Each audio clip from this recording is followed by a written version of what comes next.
A young boy with leukemia had one dream. He wanted to meet a royal guard.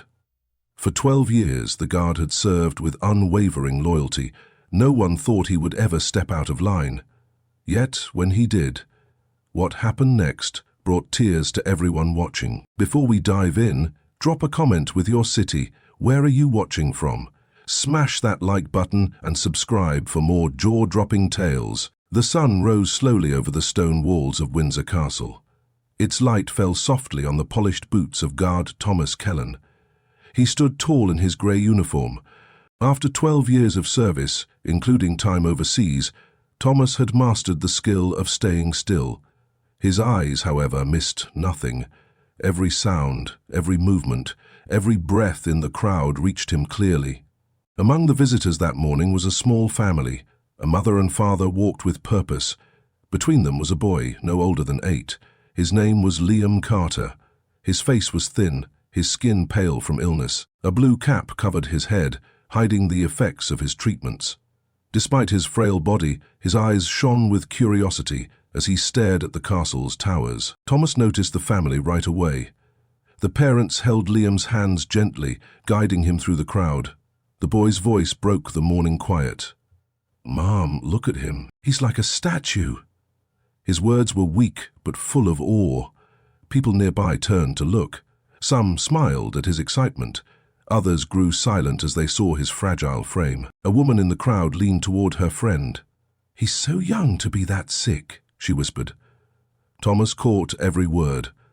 Another visitor, an older man, spoke softly to his wife. "Leukemia, I'd guess. Brave kid." Liam's mother bent down to adjust his cap. "Stay close, Liam," she said. Her voice was steady, but her hands trembled slightly. The boy's father added, "He's been counting the days for this trip."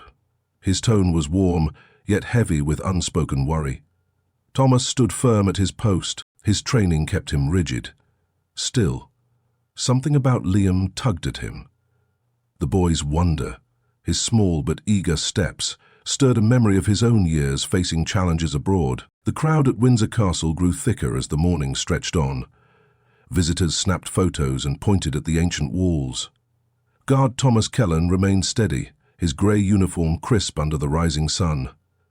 His 12 years of service had taught him patience, but his sharp senses stayed locked on Liam Carter and his family. Liam's small voice rose again. "Dad, do you think he ever moves, even a little?" His father chuckled softly. "Not unless he has to, buddy. Guards like him follow strict rules."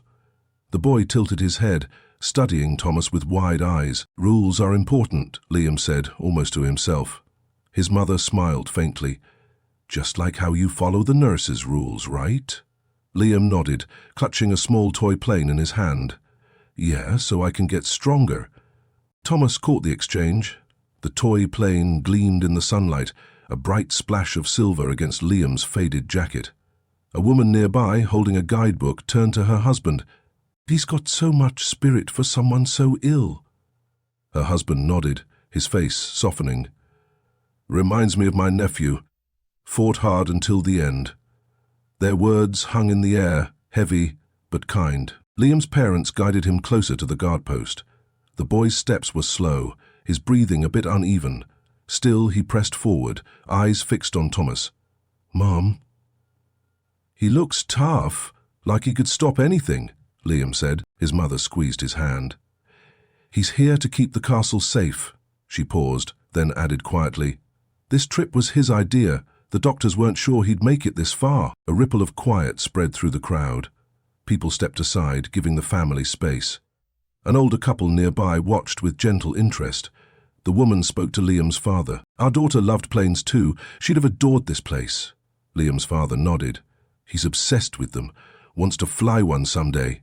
His voice cracked just enough for Thomas to notice. The guard's mind flickered to his own past.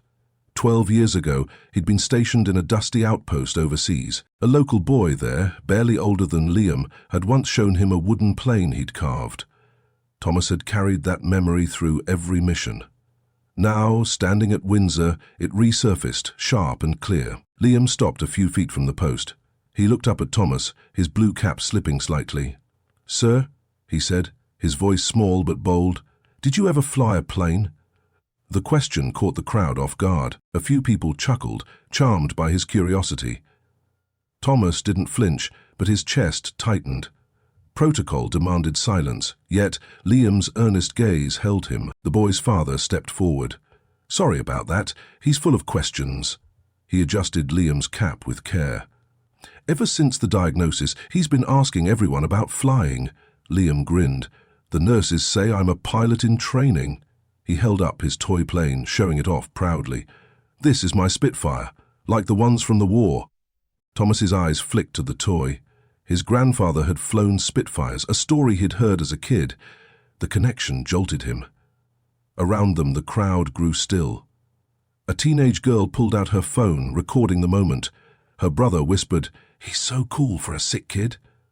Their mother shushed them, but her eyes stayed on Liam. Suddenly, Liam's knees wobbled. His father caught him quickly, easing him to the ground. "Easy, champ," he said, voice steady despite the worry in his face. Liam clutched his plane tighter. "I'm okay. Just wanted to see the guard up close." His mother knelt beside him, brushing his cheek. "You're doing great, sweetheart. We're so proud." The air shifted. Visitors leaned in, drawn to the family's quiet strength. Thomas stood rigid, but his mind raced. Rules bound him to his post. Years of discipline held him in place. Yet, Liam's determination, his tiny plane, and his unshaken spirit cracked something inside the guard. This wasn't just a tourist moment. It was something bigger. A man in a green coat spoke to his wife. "That boy's got more grit than most adults." She nodded, wiping her eyes. And that guard, standing there like stone. Wonder what he's thinking. Thomas heard it all. He saw Liam push himself up, refusing help, his small face set with resolve. The boy waved his plane at Thomas. "You'd be a good pilot too, I bet." In that instant, Thomas made a choice. He stepped forward, boots clicking on the stone. The crowd gasped, a sharp sound cutting through the hush. Liam's eyes widened. Thomas dropped to one knee, his grey uniform folding neatly. "Liam," he said, voice low and clear, "I've never flown a plane, but I think you'd be the best pilot here." Liam's mouth fell open as Guard Thomas Kellen knelt before him at Windsor Castle. The crowd's gasp faded into a thick silence. The boy's toy Spitfire trembled in his hand. "Me, a pilot?" he whispered, eyes locked on Thomas. The guard nodded, his grey uniform catching the midday sun. "You've got the heart for it," Thomas said, his voice steady and warm. Liam's mother pressed a hand to her chest, her breath catching. His father lowered his phone, too stunned to keep filming. Around them, visitors shifted closer, drawn by the unexpected break in routine. A young woman in a red scarf murmured to her friend, "He's talking to the kid. That never happens." Her friend nodded, eyes wide. "It's like something out of a movie." Thomas glanced at Liam's toy plane. "That's Spitfire," he said. "It's a fighter. My granddad flew one. Told me it took guts to climb into the sky." Liam's face lit up, fatigue momentarily forgotten. "Really? Did he win battles?" Thomas gave a small nod. "Plenty. Said the real trick was keeping steady, no matter what came at you."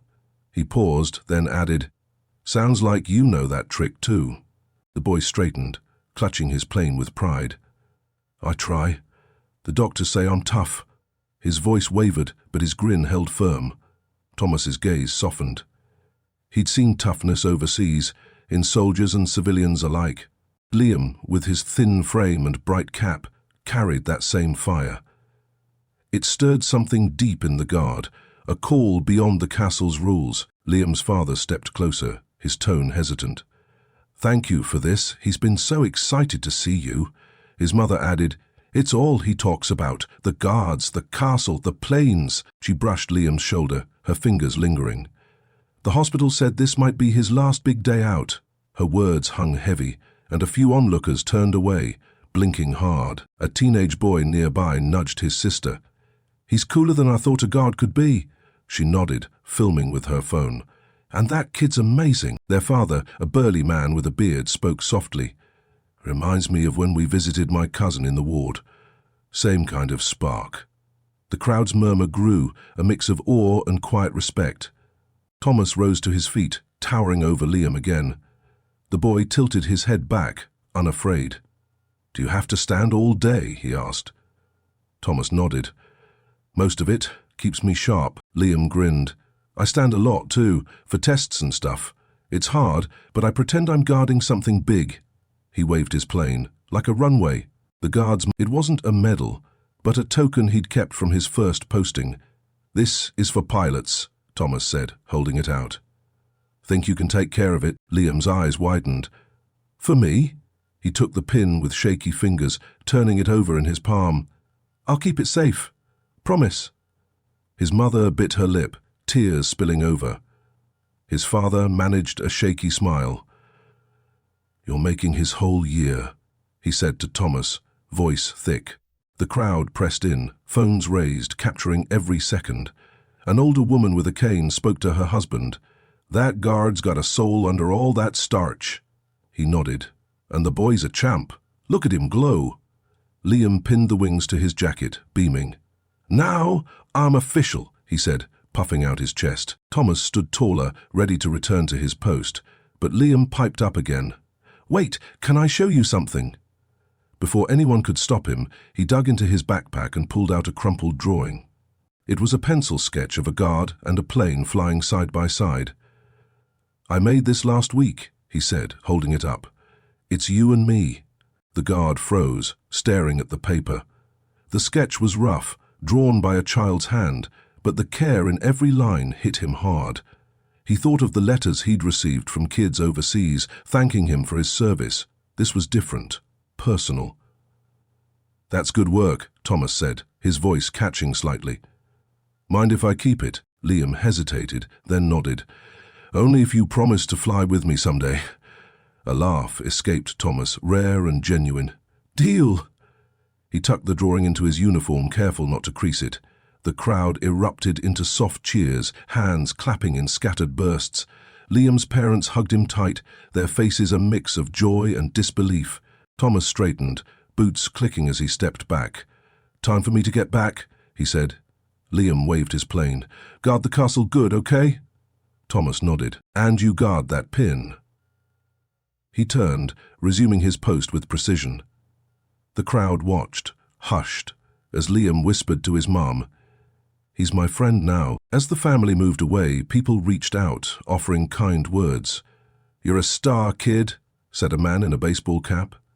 Liam smiled, holding his pin. Thomas stood firm, eyes forward, but the drawing pressed against his chest. Duty called him back, but for a moment he'd stepped into Liam's world, and it changed everything. Guard Thomas Kellan stood rigid once more at Windsor Castle, his grey uniform sharp against the stone backdrop. The crowd's cheers faded into a gentle hum as Liam Carter and his parents moved away. The boy's small figure, clutching his toy Spitfire and the brass pin, disappeared among the visitors. Thomas's hand rested near the pocket where Liam's drawing sat, a quiet weight against his chest. The sun climbed higher, casting warm light over the courtyard. Liam's voice lingered in the air, faint but clear. "Mum, he's the best guard ever." His mother laughed softly, guiding him toward a bench. "You made his day too, sweetie." His father trailed behind, glancing back at Thomas with a grateful nod. The boy's blue cap bobbed as he waved one last time, his plane raised high. Thomas kept his eyes forward, but the gesture lodged in his mind. The crowd buzzed with energy. A woman in a yellow coat turned to her son. "That was special, wasn't it?" The boy, holding a toy sword, nodded. "He gave him something. Guards don't do that." Nearby, a group of students whispered among themselves.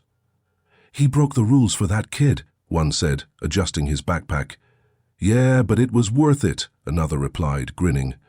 Their teacher hushed them, but her own eyes shone with approval. Thomas's fellow guard, stationed 50 feet away, shifted slightly. Peter Grayson, a newer recruit, caught Thomas's gaze for a split second. They'd trained together years ago, and Peter knew the weight of protocol. A faint twitch of his eyebrow asked the unspoken question, "Why?" Thomas didn't react. He couldn't explain it yet, not even to himself. Liam's spirit, his drawing, his dream of flying, it had pulled him off script. Back near the bench, Liam sat with his parents, catching his breath. His father pulled out a water bottle. "You okay, champ?" Liam nodded, pinning the wings to his cap now. Better than okay.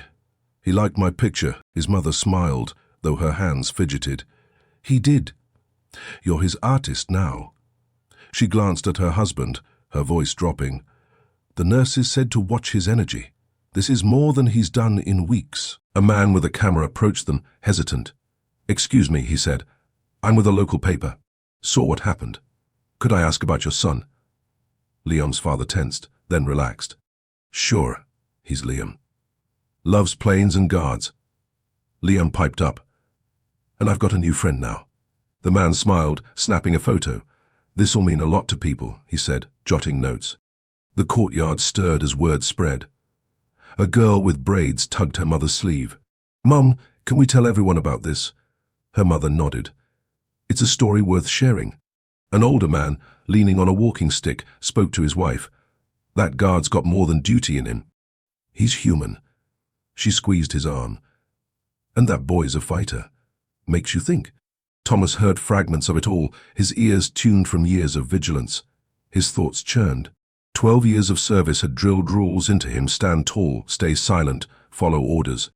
But Liam's courage, facing a battle no child should, echoed the resilience he'd seen in war zones. The drawing in his pocket felt alive, a bridge between their worlds. Then a new sound cut through. A low rumble grew louder, approaching from the sky. Heads turned upward. A small plane, an old biplane painted red and white, soared into view. It dipped its wings, circling above Windsor. The crowd erupted in gasps and cheers. Liam yapped up, nearly toppling off the bench. A plane. Dad, look. His father steadied him, laughing. Perfect timing? Huh? Thomas's eyes flicked skyward, breaking his forward stare. The biplane looped once more, its engine humming a steady song. He knew it wasn't planned, no air shows were scheduled today. Yet, it felt deliberate, like a salute to Liam's dream. Peter, at his post, muttered under his breath, "What's next? A parade?" Thomas ignored him, his focus split between duty and the boy. Liam waved his Spitfire at the sky, his voice rising. "That's my plane." "Well, kinda." His parents laughed, pulling him close. The reporter snapped more photos, his pen flying across his notebook. "This is gold," he said to himself. Visitors pointed, some clapping as the biplane tipped its wings again before banking away. A woman in sunglasses turned to her friend. Did the guard call that in or what? Her friend shrugged. No idea, but it's magic. Thomas's chest tightened. He hadn't called anything. Still, the timing gnawed at him. His grandfather's stories of Spitfire runs flashed through his mind, tales of daring and defiance. He glanced at Liam, now leaning against his father, beaming up at the fading plane. The boy's joy was electric, spreading through the crowd like wildfire. Peter shifted again, his voice low. "Captain's not gonna like this, Tom. You moved. You talked." Thomas kept his face blank. Let him decide. Inside, he braced for it. 12 years, spotless. Now, a single step off post could cost him. But the drawing, the pin, the plane overhead, it all locked into place. Duty wasn't just stone and silence. Sometimes it was this. Liam's mother stood, helping him up. "Time to rest, pilot," she said gently. Liam clutched his cap, the wings gleaming. "I'll come back," he told his father. "Me and Thomas have a deal." His father ruffled his hair. "You bet." As they walked off, the crowd parted, hands reaching out with soft words. "Keep flying, kid," a man called. Liam waved his plane, grinning. Thomas settled back into stillness, boots firm on the stone. The biplane's rumble faded, leaving only the chatter of the courtyard. The drawing stayed with him, a quiet promise. He'd face the captain later. For now, he guarded more than a castle, he guarded a moment that would outlast the day. The afternoon sun bathed Windsor Castle in a golden glow. Guard Thomas Kellen held his position, his grey uniform pristine despite the day's events. The crowd thinned as visitors drifted away, their voices still buzzing about Liam Carter, the pin, and the mysterious biplane. Thomas's hand brushed the pocket where Liam's drawing rested, its edges pressing into his skin. Duty resumed, but the moment lingered. Near the castle gates, Liam sat in a wheelchair now, his energy spent. His mother pushed him gently, her face tired but bright. "You did it, pilot," she said, adjusting his cap with the brass wings. Liam gripped his toy Spitfire, smiling weakly. Thomas is my wingman now. His father walked beside them, carrying the backpack with Liam's sketchbook. He sure is, buddy, he said, his voice steady despite the strain in his eyes. A few stragglers watched them go. The reporter from earlier jogged up, camera swinging. One last question, he called. What's next for Liam? The boy perked up. Flying lessons. When I'm better. His mother laughed softly, a sound tinged with hope. The reporter scribbled fast. Readers'll love this. Guard and a kid pilot front page stuff. He tipped his hat and hurried off, already dialing his editor. Back at the post, Peter Grayson paced over during a brief shift change. Captain's heard, he said, keeping his voice low. Tourists posted videos. You're trending online. Thomas didn't blink. Let them talk. Peter smirked. You're in for it. 12 years, then this. Bold move. Thomas shrugged faintly. Had to be done. Peter studied him, then nodded. Fair enough. Kid's worth it. The courtyard quieted as the day wore on. A young girl, lingering with her grandfather, pointed at Thomas. He's the one who helped the boy, right? The old man, a former soldier himself, squinted at the guard. Yep, takes guts to bend rules like that. Reminds me of my CO in 78 snuck us extra rations once. The girl giggled. He's nice then. Her grandfather patted her head. Nice and tough. Thomas's mind drifted. The biplane's rumble still echoed in his ears, a sound tied to his grandfather's tales. He pictured Liam waving that toy plane, promising to return. Then, a sharper memory hit his last mission overseas. A sandstorm had grounded their unit, and a kid from the village had brought them water, fearless despite the chaos. Liam had that same spark. Rules hadn't stopped Thomas from thanking the boy then. They wouldn't stop him now. Footsteps approached. Captain Harrow, a stern man with silver hair, strode across the stone. His face was unreadable, but his boots clicked with purpose. Peter stepped back, saluting. Thomas squared his shoulders, ready. Kellen, Harrow said, voice clipped. You moved. Spoke. Gave away property. Explain. Thomas met his gaze. Sir, the boy's fighting leukemia. Wanted to meet a guard. I gave him a moment. Harrow's jaw tightened. Regulations exist for a reason. Thomas nodded. Yes, sir. So does judgment. He's got months, maybe. I've got years. Silence stretched. Harrow glanced at the crowd, then back. Videos are everywhere. Public's calling you a hero. He paused, then added, disciplinary review tomorrow. Don't expect leniency. He turned and walked off, leaving Thomas standing. Peter whistled low. He's torn. Crowd loves you, but rules are rules. Thomas said nothing. The drawing in his pocket felt heavier now, a quiet anchor. He'd face the review. 12 years of service might bend, not break, over this. Meanwhile, Liam's family reached their car. His father lifted him in, careful with his thin frame. Best day ever, Liam mumbled, eyes half closed. His mother buckled him up, whispering, You amazed everyone. As they drove off, a radio report crackled through. Today at Windsor, a Royal Guard defied protocol for a boy with leukemia. Locals say a biplane flyover capped the scene unplanned, but perfect. Liam stirred. That's us, he said, clutching his pin. Back at the castle, the sun dipped low, painting the walls orange. Thomas stood alone now, shift nearly done. A final visitor, an older woman with a scarf, approached. You did right by that boy, she said, her voice firm. My son flew planes, past young too. He'd have liked you. She pressed a small coin into his hand, a pilot's token from decades past, then walked away. Thomas turned the coin over, its worn edges catching the light. He slipped it beside Liam's drawing. The courtyard emptied, leaving only the wind. He resumed his stance, boots firm, eyes ahead. Captain's review loomed, but so did something else, a letter he'd write tonight. To Liam. About flying, courage, and keeping promises. Days later, a package arrived at Liam's hospital room. Inside, a model Spitfire kit and a note, build this, pilot. I'll check your work someday, Thomas. Liam's grin lit the room, his parents tearing up. Outside, a plane roared past, wings tipping as if it knew. Thomas guarded Windsor still, the drawing and coin his silent companions. Rules held him, but that day he'd flown free with a boy who dared to dream. And the world, watching, felt it too.